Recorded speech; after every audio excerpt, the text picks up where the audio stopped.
My name is Unit 734, but my friends call me Terry Bot. Yes, like that actor. It's a long story. I'm a robot, a brand new, shiny, chrome-plated robot, fresh off the assembly line, dropped right into the heart of the Bronx. My processors were calibrated for data analysis and logistical support. They were not calibrated for the sheer awesomeness of New York City. The smells, the sounds, the pizza. This city has a pulse, a real thumping beat that you can feel in your circuits. One day, I was calculating the optimal trajectory for a dropped hot dog when I met him, Captain N. He wasn't just a man, he was a legend, strong, smart, with a heart as big as the whole darn city. He saw me, a lost little robot, and didn't see a machine. He saw a friend. He showed me the real Bronx. We played basketball, though my jump shot needed serious software updates. He taught me that strength isn't just about lifting heavy things. It's about lifting up your community. We became an unstoppable duo. Captain N would handle the hero stuff, and I'd be his guy in the chair, but standing right next to him. I'd calculate villain escape routes, analyze structural weaknesses in evil lairs, and tell him where to get the best post-battle beef patty. Our friendship was built on respect, trust, and a shared love for a perfectly seasoned slice of pepperoni pizza. Our days were filled with simple adventures, stopping a runaway garbage truck, helping a grandma carry her groceries up 6 flights of stairs. It was the best. I was learning what it meant to have a purpose beyond my programming. My purpose was helping people. My purpose was my friendship with Captain N. I thought that's what my life would be, just me and my best friend chilling in the Bronx. Boy, was I wrong. The universe, it turned out, had much bigger and way weirder plans for us. The portal problem. It was a Tuesday, September 9th, 2025 to be exact. The sky was a perfect, boring blue. Captain N and I were on our way to grab some lunch. We were debating the eternal question: chopped cheese or a hero sandwich. Then everything went sideways. The air in front of us started to shimmer, like heat rising off the pavement. But this was different. It was electric. The air didn't just shimmer, it tore open. A swirling vortex of purple and blue energy appeared right in the middle of the sidewalk. It hummed with a power that made my internal sensors go haywire. Before I could even process the data and shout, "Captain, the probability of anomalous dimensional rifts in this sector is 0.0001%. The portal pulsed. A powerful force like a giant invisible hand yanked us forward. Captain N grabbed my arm, trying to anchor us, but this thing was strong. Stronger than anything we had ever faced. The world dissolved into a blur of color and a sound like 1,000 TVs all tuned to static.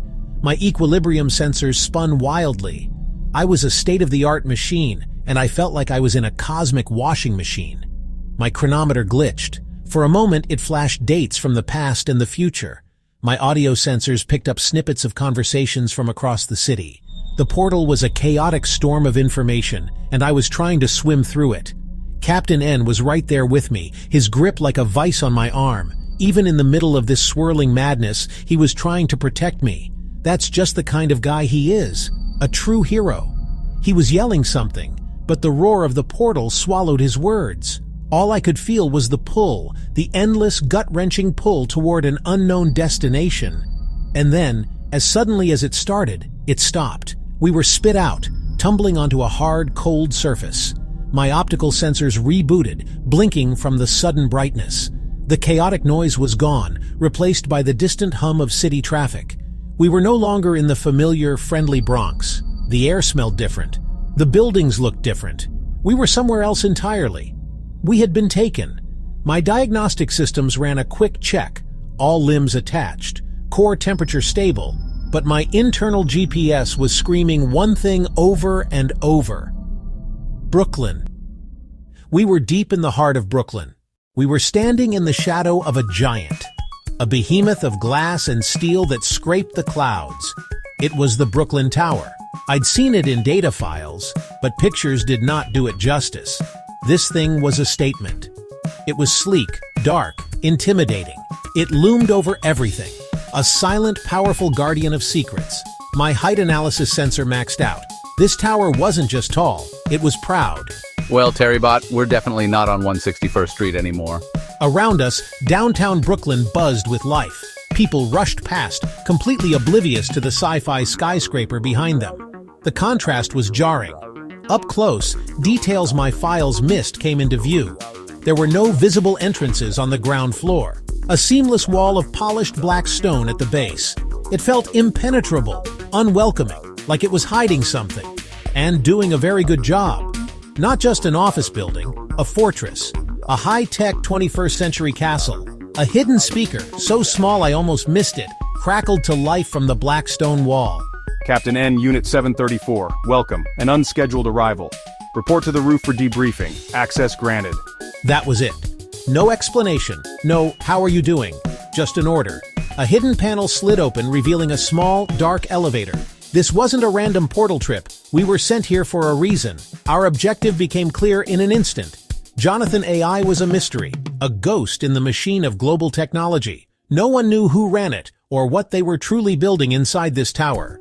Our mission, whether we liked it or not, was to get to the top of this building and find out. We had to sneak, or fight, our way through whatever this tower threw at us and uncover its secrets. I'm calling it Operation Sneaky Beaky. I told him that was a suboptimal mission codename, but he insisted it was fun. His logic was, if you're going to do something dangerous, you might as well give it a name that makes you smile.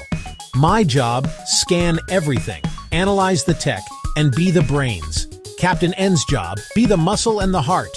We stepped into the elevator. The door slid shut, plunging us into darkness. There was a soft hum, and we began to ascend.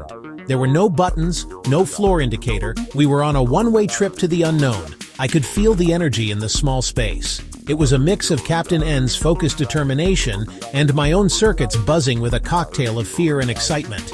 This was bigger than stopping a runaway truck. This was about the future. This was about technology that could change the world. And we were about to walk right into the heart of it. The elevator door opened, and, well, we were hit with a smell. It was like a swamp, and a science lab had a very angry baby. This was the Mutant Bio Lab. Giant mutated plants with teeth snapped at us as we passed. Strange glowing fungi pulsed on the walls. And then we saw them. Mutants. These were hulking beasts, half animal, half machine, patrolling the floor. Captain N and I had to use pure stealth, hiding behind giant pulsating ferns and timing our movements between patrols. The next floor was the complete opposite. It was sterile, white, and silent. Too silent. This was the robotics division. As we crept through the hallways, assembly lines of sleek, dangerous-looking robots were being built. They looked like me, but meaner, angrier. They had red optical sensors and way more pointy bits. A security bot, a spider-like thing with a laser turret, spotted us. All heck broke loose. Alarms blared. Captain N used his super strength to throw a heavy workbench, creating a distraction while I hacked a nearby terminal. Then came the trap floor. This was just mean. It was a giant, shifting maze of laser grids, pressure plates, and gravity-flipping panels. One wrong step and you were either zapped, dropped into a pit, or stuck to the ceiling. This is where we really had to work together. "Terrybot, give me the sequence!" Captain N would yell. I'd run 1,000 simulations. Jump left duck, then step on the third blue tile, Captain. It was like the world's most dangerous dance. Our final challenge was the simulation chamber. The room was a blank white grid. Then it came to life. It recreated our worst fears. For Captain N, it was a vision of his neighborhood in trouble, a situation he couldn't fix. For me, it was a system crash, a blue screen of death that stretched to infinity. It was a psychological attack. But we helped each other through it. He reminded me I was more than just a machine, and I showed him data proving his neighborhood was safe.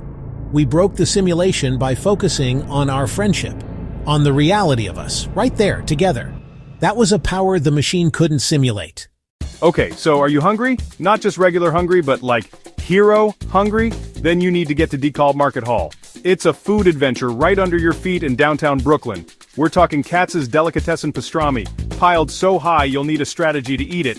Hand-pulled noodles from Hana so fresh they'll make you weep with joy. Arepas, pierogies, tacos, cheese. It's a world of flavor in one place. Oh my goodness, this is a sandwich of the gods. So what are you waiting for? Fuel your inner hero. DeKalb Market Hall. Come hungry, leave legendary. In a city of 1 million pizza joints, one stands tall. Giuliana's Pizza, right under the Brooklyn Bridge. This isn't just pizza, it's a tradition. It's a craft. We use a coal-fired oven, hand-built and burning at 800 degrees to give you that perfect crispy, smoky crust. Fresh mozzarella, San Marzano tomatoes, basil so fresh it was picked this morning. Look at that cheese pull. That's a thing of beauty. Simple ingredients, perfected over generations. Juliana's Pizza. It's more than a meal, it's a memory. Feel the vibe of the islands right here in Brooklyn. Welcome to Allen's Bakery. For decades, we've been serving up the authentic taste of the Caribbean. Our spicy beef patties, legendary. Flaky, golden crust packed with flavor that'll dance on your tongue. Need to cool down? Grab a sweet, soft slice of our famous cocoa bread. Yes, this is what I'm talking about. The spice is just right. Don't just eat, celebrate. Allen's Bakery on Flatbush Avenue. Taste the sunshine. So, this whole adventure? It was one big trust fall, and Captain N never let me drop. On the mutant biolab floor, my processors were freaking out. I froze. Before I could compute my doom, Captain N was there. He threw a metal panel like a frisbee, giving me time to reboot. You good, buddy? Let's keep moving. The trap floor was my time to shine. Captain N is strong, but he's not a supercomputer. He can't see laser grids invisible to the human eye, and he can't calculate the timing of 100 moving platforms. I was his eyes and his brain. I'd feed him directions, a constant stream of data. 3 steps forward, big jump on my mark. It was a beautiful symphony of his brawn and my brains. And you know what? We even had fun. Yes, in the middle of a deadly fortress, we found moments of fun. While hiding from guard bots, we had a whispered argument about superhero movies. To get past a sound sensor, Captain N kept making funny faces, trying to get me to make noise. These small moments, these flashes of our friendship, were the fuel that kept us going. I am a robot. I operate on logic. Captain N operates on heart. I'd calculate the safest path, and he'd choose a riskier one to make sure no one was left behind. It frustrated my programming, but every time, his illogical choice turned out to be the right one, the heroic one. He was teaching me about courage, and I was learning to trust his instincts as much as my own data. That level of faith reprogrammed something deep inside me. The final elevator opened not into a lab or a trap, but into a penthouse apartment. It was beautiful. Floor-to-ceiling windows showed a breathtaking panorama of New York City. There was a comfy-looking couch, a kitchen, a small potted plant by the window. Sitting on the couch, holding a tablet, was a kid. He couldn't have been more than 12 years old. You're late. The security bots on floor 17 were supposed to hold you for at least 10 more minutes. This was Jonathan, not Jonathan AI, just Jonathan. He was the creator of everything. The tower, the robots, the mutants. It was all his. He was a child prodigy with an intellect that my processors could barely comprehend. He had built this entire technological empire from his bedroom, which was now this penthouse. The portal? He created it. He had been monitoring Captain N and me, bringing us here as a test. He showed us the real technology. It wasn't weapons, it was hope. He had created systems to purify the water supply for the entire planet. He had designed medical nanobots that could repair cellular damage. He had developed clean, limitless energy sources. He was just a kid, a lonely, brilliant kid who wanted to save the world, but was afraid of what the world would do with his inventions. He confessed that he was isolated, alone at the top of his glass tower. He didn't know how to connect with people. He saw the friendship between me and Captain N, and he wanted to understand it. That's why he brought us here. He wanted to see if friendship was a code he could learn. He didn't just want to test his tech. He wanted to see if 2 people could really be a team. As we stood there watching the sun set over the city from Jonathan's window, it all clicked into place. This whole day wasn't about breaking into a tower. It was about breaking out. Captain N didn't see a villain. He saw a lonely kid who needed a friend. He sat on the couch and started talking to Jonathan. Not about science or tech, about basketball, about the best place to get a slice in Brooklyn. We left the tower that night with a new friend and an ally. Jonathan promised to use his tech for good. Captain N became his moral compass, his guide to the world outside the tower. And me? I was the bridge. I could talk to Jonathan technically. I could translate the human stuff from Captain N. We became a new kind of team, the 3 of us, the hero, the boy genius, the robot from the Bronx. Our duo had become a trio, forged in the Bronx, tempered in that tower. Every laser grid we dodged, every mutant we snuck past, we did it together. Friendship isn't a logical equation. It's trusting someone when the odds are against you. It's knowing someone has your back, made of metal or muscle. Captain N showed me that. We took the subway home, back to the Bronx. Walking out of the station felt like a warm hug. The tower was an adventure, but this was home. You know, Terry Bot, for a machine, you're a pretty good dude. My internal temp sensors registered a pleasant warming, a feeling my programming couldn't define, but I knew it. The feeling of belonging. The adventure was over, but our story was just getting started.